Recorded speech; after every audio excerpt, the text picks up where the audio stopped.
Peço que você compartilhe esse vídeo, se inscreva no canal, faça com que esse momento possa chegar a outras pessoas, para que elas tenham acesso a esse trabalho que é voltado tão somente para explicar um livro muito mal compreendido nos dias atuais, principalmente nesse momento que estamos vivendo, né, de pandemia, onde o mundo inteiro passa por uma situação muito difícil na área da saúde, e as pessoas muitas vezes usam Apocalipse para falar que está se cumprindo, tudo aquilo que está no livro está se cumprindo.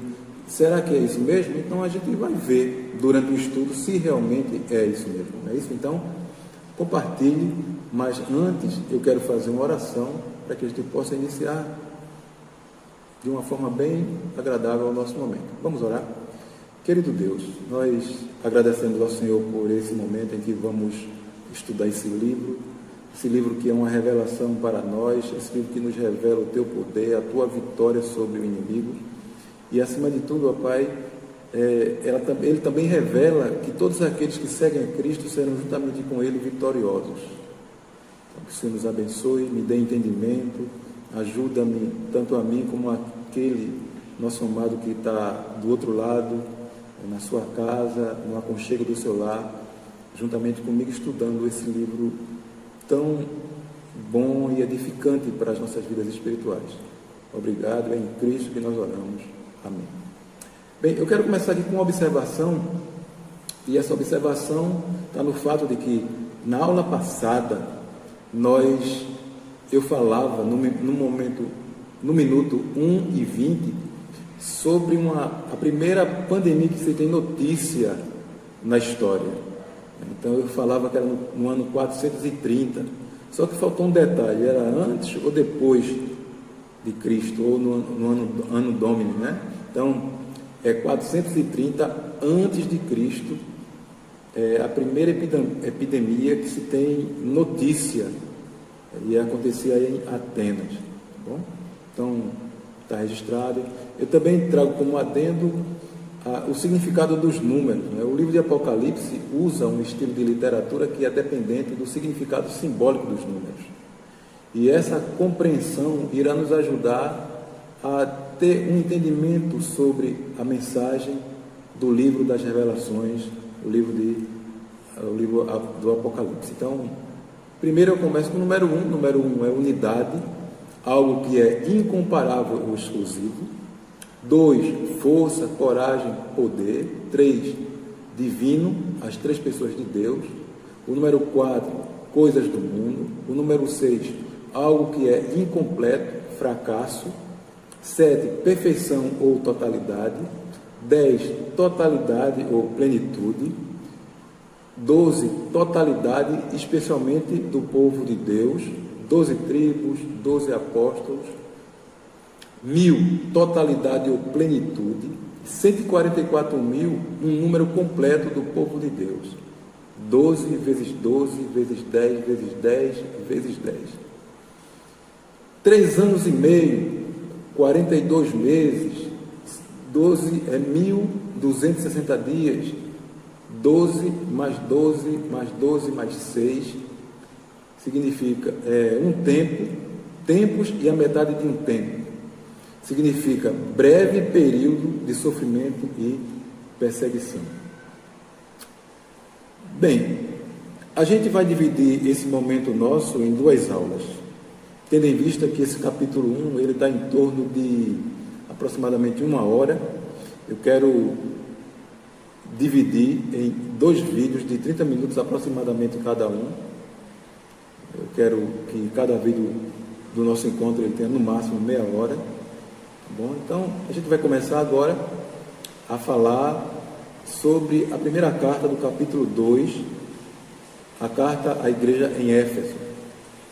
Então, o versículo 1, ele traz: ao anjo da igreja em Éfeso escreve: estas coisas diz aquele que conserva na mão direita as 7 estrelas e que anda no meio dos 7 candeeiros de ouro. Então, quem era Éfeso? Como era essa cidade? Então, Éfeso, na época, era a capital da Ásia Menor. E hoje ela situa-se no território da Turquia atualmente. Então, na época, possuía aproximadamente 250 mil habitantes, era o centro da filosofia grega, era uma bela cidade e muito visitada e aceita pelos homens cultos da época. Então, ele começa, depois de falar do endereço ao qual o anjo está escrevendo, ele vai dizer: estas coisas diz aquele que conserva na mão direita as 7 estrelas e anda no meio dos 7 candeeiros de ouro. Então, estas coisas diz aquele que anda no meio, estas coisas diz aquele que conserva na mão direita as 7 estrelas e que anda no meio dos 7 candeeiros.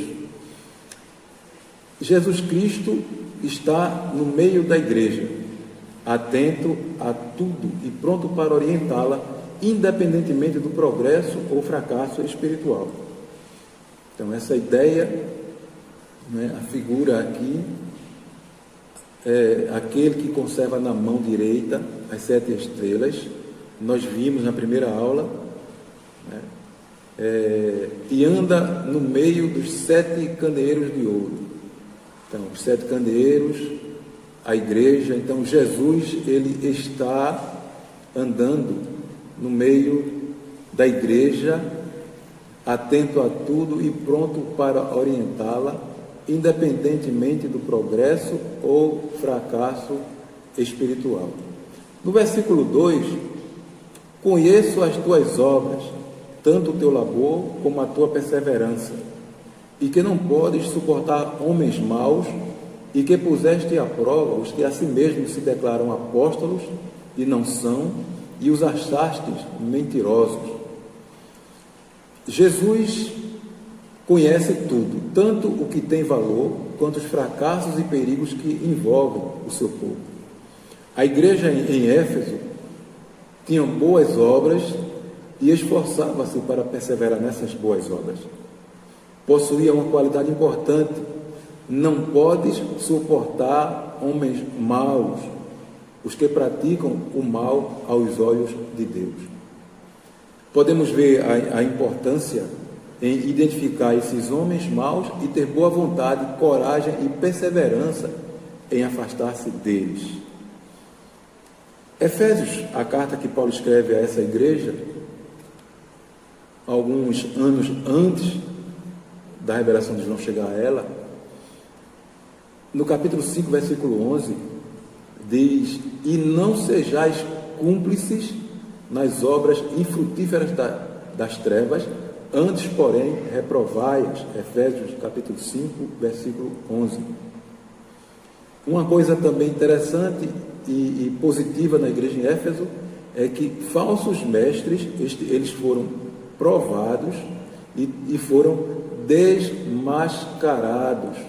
É quando ele diz na segunda parte do versículo: e que puseste à prova os que a si mesmos se declaram apóstolos e não são, e os achastes mentirosos. Então, no versículo 3, ele continua: e tens perseverança, e suportastes provas por causa do meu nome, e não te deixaste esmorecer. Essa igreja também, ela suportou censura pela causa de Cristo. Provação faz parte da vida cristã, é promessa de Cristo. Em João, capítulo 13, versículo 33, Jesus ele vai dizer: neste mundo tereis aflição, mas tende bom ânimo, eu venci o mundo. Então, isso é uma promessa para os cristãos, é uma promessa para todos nós que entregamos a nossa vida a Cristo. Essa ideia de que depois que me tornar cristão, eu vou deixar de ter problemas, vou deixar de ter doenças, que Deus está pronto e disposto a satisfazer todos os meus desejos, desde que eu os encaminhe a Ele para que eles sejam realizados, essas coisas vão acontecer. Isso não existe, isso não está na doutrina pregada por Cristo. Então, a promessa aqui ela é bem diferente. Neste mundo tereis aflição, mas tende bom ânimo, eu venci o mundo. A igreja em Éfeso, ela suportou provações e por isso foi aprovada pelo Senhor. Tiago, no capítulo 1, versículo 12, ele vai dizer: bem-aventurado é o homem que suporta com perseverança a aprovação, porque depois de ter sido aprovado, receberá a coroa da vida, a qual o Senhor prometeu aos que o amam. No versículo 4: tenho, porém, contra ti que abandonaste o teu primeiro amor. Existia uma falta grave na igreja em Éfeso. E isso anulava todos os pontos positivos que nós víamos antes. E o que é interessante é que, caso não houvesse arrependimento, correria sério risco de ser reprovada. A gente pode ver isso no versículo 5, logo abaixo. A gente ainda vamos tratar dele, mas eu antecipei para que a gente tenha uma ideia do desfecho, caso ela não se arrependa. Lembra-te, pois, de onde caíste, arrepende-te e volta à prática das primeiras obras, e se não, venho a ti e moverei do seu lugar o teu candeeiro, caso não te arrependas. Então, a igreja, ela tinha uma falta grave. Essa falta grave anulava tudo aquilo que de bom tinha até o momento se falado dela. E o que é interessante é que, se não houvesse arrependimento da parte dela, ela correria um sério risco de ser destruída, conforme o versículo 5 que nós lemos. Primeiro, permitira que seu amor inicial por Cristo e de uns pelos outros esfriasse. Então a gente vai ver aqui os 3 pontos levantados e que mostravam exatamente a falha da igreja. O primeiro é que ela permitiu que o seu amor inicial por Cristo ele esfriasse, e de uns para com os outros, entre os próprios membros da igreja. 2, tinham boas obras e disposição para serem censurados por causa de Cristo, mas eles esfriaram de uma ou outra forma, deixaram de lado o apego à palavra de Deus. Tanto para aquela igreja quanto para nós hoje, nós não devemos esmorecer na prática da palavra de Deus. Então, a igreja, ela, em Éfeso, ela perdeu o seu primeiro amor. E isso era uma falha grave. Então, ela teria que voltar às primeiras obras. No versículo 5, eu já li acima para concluir o pensamento do versículo 4, mas a gente vai agora trabalhar ele. Eu vou ler novamente. Lembra-te, pois, de onde caíste, arrepende-te e volta à prática das primeiras obras, e se não, venho a ti e moverei do seu lugar o teu candeeiro, caso não te arrependas. A primeira observação aqui: a igreja ela tem que arrepender-se, ou seja, ela tem que voltar ao caminho certo. Aquela igreja, ela deveria comparar seu primeiro serviço de amor com o serviço ritualista que estavam oferecendo ao Senhor. Isso é lógico. Então, se ela não tem mais o apego à palavra, o apego a Cristo, tudo aquilo que ela estava fazendo estava sendo inútil. É tanto que o apelo é que ela deve se arrepender. Ela deve voltar a fazer aquilo que é correto. Então, na condição em que se encontrava aquela igreja, caso não ouvissem e nem reconhecessem seu estado verdadeiro diante do Criador, ela seria removida da presença do Senhor. No versículo 6, tens contudo a teu favor que odeias as obras dos nicolaítas, as quais eu também odeio. Então, essa igreja tinha mais uma qualidade agradável a Deus: o ódio às obras dos nicolaítas. A informação correta de quem eram esses nicolaítas, ela perdeu-se no tempo. Então, existem 3 situações aqui que podem ser aplicadas, que são, na maioria, levantadas por estudiosos, né, por teólogos. Alguns atribuem esse termo nicolaíta a Nicolau, que consta lá em Atos, capítulo 6, versículo 5. Segundo alguns dizem que ele havia se desviado e difundido alguns ensinos que não condiziam com a verdade de Deus. Então, aqueles que se adequavam, que se ligavam a ele, seguindo os seus ensinos, esses eram tidos como os nicolaítas, ou seja, seguidores das doutrinas de Nicolau. O outro ponto é que simbolizava a Jezabel, de Apocalipse capítulo 2, versículo 20, a gente vai ver um pouco mais adiante. E 3, pessoas que agiam parecidas com Balaão. Balaão, ele foi contratado pelo rei Moabita, aliás, desculpe, Midianita, o Balaque, e Balaque queria que ele amaldiçoasse o povo de Deus, a nação de Israel, que estava em deslocamento para Canaã, e ele só conseguia abençoar. Mas no versículo 31, versículo 16 de Números, diz o seguinte: eis que estas, nesse contexto aqui, estas são as mulheres que Balaão havia estimulado elas para que elas se prostituíssem com os filhos da nação de Israel. Então, eu vou ler o versículo: eis que estas, por conselho de Balaão, fizeram prevaricar os filhos de Israel contra o Senhor, no caso de Peor, pelo que houve a praga entre a congregação do Senhor.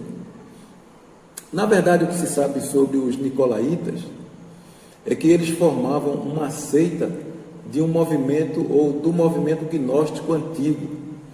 Esse movimento, por sinal, a igreja combateu muito os seus ensinos, as suas heresias, a igreja no primeiro século, né? Ela combateu muito esse movimento, ela foi bastante ativa em desfazer os falsos ensinos que estes adeptos desse movimento queriam introduzir na igreja do Senhor. Por exemplo, eles ensinavam sobre o conhecimento profundo, ou seja, a gnosis. E qual era o ponto desse ensino? Ele separava as atividades do corpo das atividades do espírito. Os gnósticos, por exemplo, ensinavam que as pessoas poderiam servir a Cristo em espírito, com sua mente, mas ao mesmo tempo poderiam satisfazer os desejos da carne, utilizando o seu corpo. Inclusive no contexto em Coríntios, 1 Coríntios 6, 15 a 20, Paulo vai exatamente contra esse falso ensino. 1 Coríntios, capítulo 6, versículos 15 a 20, que diz o seguinte: não sabeis que os vossos corpos são membros de Cristo? E eu, porventura, tomaria os membros de Cristo e os faria membros de meretriz? Absolutamente não. Ou não sabeis que o homem que se une à prostituta forma um só corpo com ela? Porque, como se diz, serão os dois uma só carne. Mas aquele que se une ao Senhor é um espírito com ele. Fugir da impureza. Qualquer outro pecado que uma pessoa comete é fora do corpo, mas aquele que pratica a imoralidade peca contra o próprio corpo. Acaso não sabeis que o vosso corpo é santuário do Espírito Santo, que está em vós, o qual tendes da parte de Deus, e que não sois de vós mesmos, porque fostes comprados por preço? Agora, pois, glorificai a Deus no vosso corpo. Então, está aqui. Paulo está aqui combatendo esse tipo de pensamento do gnosticismo antigo. No versículo 7, quem tem ouvidos ouça o que o Espírito diz às igrejas. Ao vencedor dar-lhe-ei que se alimente da árvore da vida, que se encontra no paraíso de Deus. Quem tem ouvidos? A gente vai ouvir muito esse termo aqui, essa frase. Significa, nem todos os possuidores de perfeita audição têm ouvidos para ouvir o que vem de Deus. Então, se você quiser dar um entendimento do que vem a ser sobre o homem natural, o homem espiritual, Paulo vai falar sobre isso em 1 Coríntios capítulo 2, versículo 14.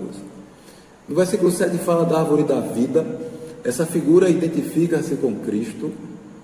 Ele fala também que ao vencedor dar-lhe-ei alimentar-se da árvore da vida, que se encontra no paraíso de Deus, ou seja, está onde Deus está. O vencedor vai estar onde Deus está. A recompensa aguarda aos que perseveram no amor e na verdade. É um claro recado aos que têm ouvidos para ouvir o que Deus tem a dizer. Então, aqui no versículo 7, a gente encerra a carta à igreja em Éfeso e logo entra no versículo 8, começando, é o primeiro da carta da igreja em Esmirna. Então, carta à igreja em Esmirna. Ao anjo da igreja em Esmirna escreve estas coisas, diz o primeiro e o último, que esteve morto e tornou a viver. A cidade de Esmirna, ela era conhecida como a cidade mais bonita da Ásia, e em nada era inferior a Éfeso. Essa cidade, até os dias atuais, continua importante por ser o principal porto da Turquia. Então, hoje ela é conhecida por Esmir, certo? Um Rzinho no final. O primeiro e o último, no versículo 8. A mensagem vem de alguém cuja palavra tem valor eterno, não muda como mudam a filosofia e as palavras humanas, sujeitas a um conhecimento limitado da sua época. Que estava morto e tornou a viver, aquele que fala conseguiu a maior vitória de todos os tempos. Venceu a morte e o seu poder. E tem mais aqui, ele também estende essa vitória a todos que o seguem. 1 Coríntios capítulo 15, versículos 54 a 57. A gente vai dar uma... 1 Coríntios capítulo 15, 54 a 57. E quando este corpo corruptível se revestir de incorruptibilidade, e o que é mortal se revestir de imortalidade, então se cumprirá a palavra que está escrita: tragada foi a morte pela vitória. Onde está, ó morte, a tua vitória? Onde está, ó morte, o teu aguilhão? O aguilhão da morte é o pecado, e a força do pecado é a lei. Graças a Deus que nos dá a vitória por intermédio de nosso Senhor Jesus Cristo. Então, essa vitória de Cristo sobre a morte, ela é passada àqueles que creem em seus ensinos, em sua palavra, no seu evangelho. No versículo 9: conheço a tua tribulação e a tua pobreza, mas tu és rico, e a blasfêmia dos que a si mesmos se declaram judeus e não são, sendo antes sinagoga de Satanás. Tribulação aqui, quando ele diz que conhece a tribulação da igreja em Esmirna, tribulação é, no original, no grego, tilipsis, e é uma dificuldade especialmente perturbadora por sua natureza. A pobreza daquela igreja. Então, a igreja em Esmirna, ela era composta por pessoas socialmente pobres, pessoas que não tinham posses, Isso falando materialmente. Então, apesar da riqueza da cidade, a cidade era uma cidade rica, mas os integrantes da igreja eram pobres. E ele vai dizer: mas tu és rico. Os cristãos ali eram ricos nas questões espirituais, nas coisas espirituais. Eles tinham muito a dar, eles tinham muito a oferecer. Existe uma afirmação de que alguns cristãos naquela cidade eram pobres devido ao confisco de seus bens pelo governo romano e também ao boicote de judeus e pagãos. A blasfêmia aqui falada, a blasfêmia significa insulto ao que é considerado sagrado. Então, é algo tão desprezível que Jesus ele vai classificar os judeus dali, que perseguiam a igreja do Senhor, como sinagoga de Satanás. Então, ser judeu significa ser povo de Deus. E quer dizer também que, em tese, eles conheciam a Deus e a sua vontade. Então, se alguém conhece a verdade e a nega por qualquer outro motivo, isso é blasfêmia. Então, aí era o fato do judeu, que se diziam conhecedores da verdade, que aguardavam o Messias, e quando esse Messias chega, a sua igreja aparece, as pessoas estão vivendo os seus ensinos, estão praticando a sua palavra, os judeus perseguem essa igreja. Lembra do exemplo de Paulo de Tarso, né, quando ele ia para Damasco, no caso Saulo perseguia a igreja quando ele tem a visão do Senhor, e no entendimento dele ele fazia o que era certo.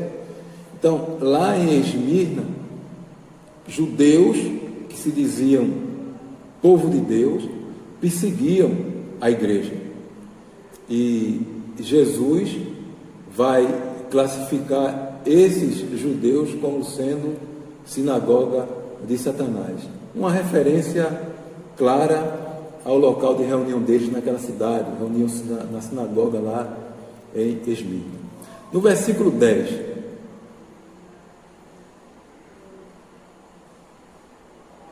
não temas as coisas que tens de sofrer, eis que o diabo está para lançar em prisão alguns dentre vós, para ser disposto à prova, e tereis tribulação de 10 dias, ser fiel até a morte, e dar-te-ei a coroa da vida. Então, a exortação feita a esta igreja é inteiramente positiva no seu tom. É também uma mensagem encorajadora aos santos daquela igreja a ficarem firmes na sua fé diante de um intenso período de tribulação que eles haveriam de passar e que estava próximo. Nada foi oculto, ou seja, nada foi ocultado daquelas pessoas. Elas ficaram sabendo o que as esperava e foram encorajadas a preparar-se numa linguagem que lembra muito aquele trecho, aquele versículo lá em Mateus, no capítulo 10, versículo 28, que diz: não temais os que matam o corpo e não podem matar a alma. Temei antes aquele que pode fazer perecer no inferno tanto a alma como o corpo.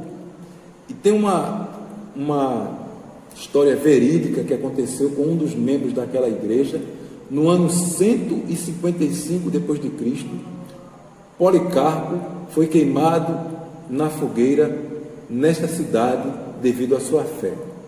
Então, ele foi martirizado graças à fé que ele sustentava, a fé em Cristo. Então, quando quiseram obrigá-lo a prestar homenagem a César e amaldiçoar a Cristo, Policarpo declarou ao procônsul: servi a Cristo 86 anos e ele nunca me fez mal. Como posso então blasfemar o meu rei que me salvou? Então, ele foi ameaçado com a fogueira e ele replicou: vocês me ameaçam com fogo que queima por 1 hora e depois se apaga, pois não conhecem o fogo do juízo vindouro e o fogo do castigo eterno reservado aos perversos. E ele continuou: mas por que se demora? Façam logo o que desejam. Está numa obra literária de Bentham, nas páginas de 12 a 16. Bom, então, a resposta de Policarpo, dada aos seus executores, parece ser uma clara resposta, a carta de encorajamento enviada àquela igreja por João, para que eles permanecessem fiéis até a morte, e isso estava sem dúvida gravado em seu coração. No versículo 11, quem tem ouvidos, ouça o que o Espírito diz às igrejas. O vencedor de nenhum modo sofrerá o dano da segunda morte.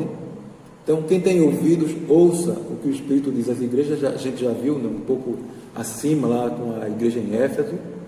E sobre o dano da segunda morte, eu quero deixar aqui o versículo de Apocalipse, capítulo 20, versículo 14. Então a morte e o inferno foram lançados para dentro do lago de fogo. Esta é a segunda morte, o lago de fogo.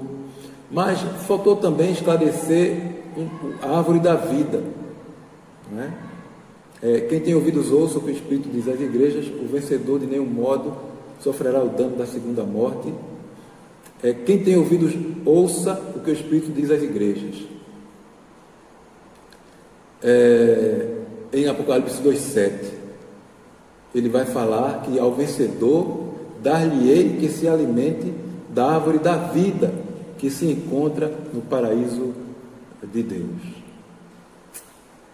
Então, é uma carta que conforta, é uma carta que mostra que, apesar de estarmos em Cristo, vamos sofrer, podemos sofrer. A vida humana é assim. Nós temos alegrias e tristezas, e por estarmos em Cristo, a vida também nos proporciona estes momentos.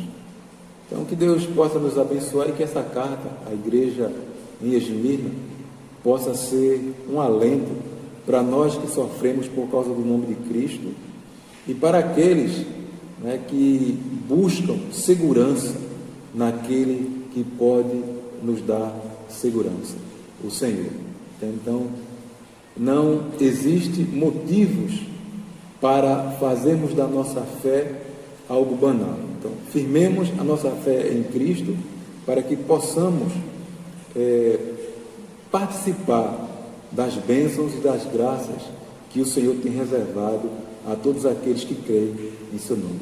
Que Deus nos abençoe. Eu aqui encerro esse vídeo e logo em seguida eu estou postando o segundo vídeo do capítulo 1, trazendo as duas igrejas restantes, Pérgamo e Tiatira. Boa noite, bom dia, boa tarde. Eu vou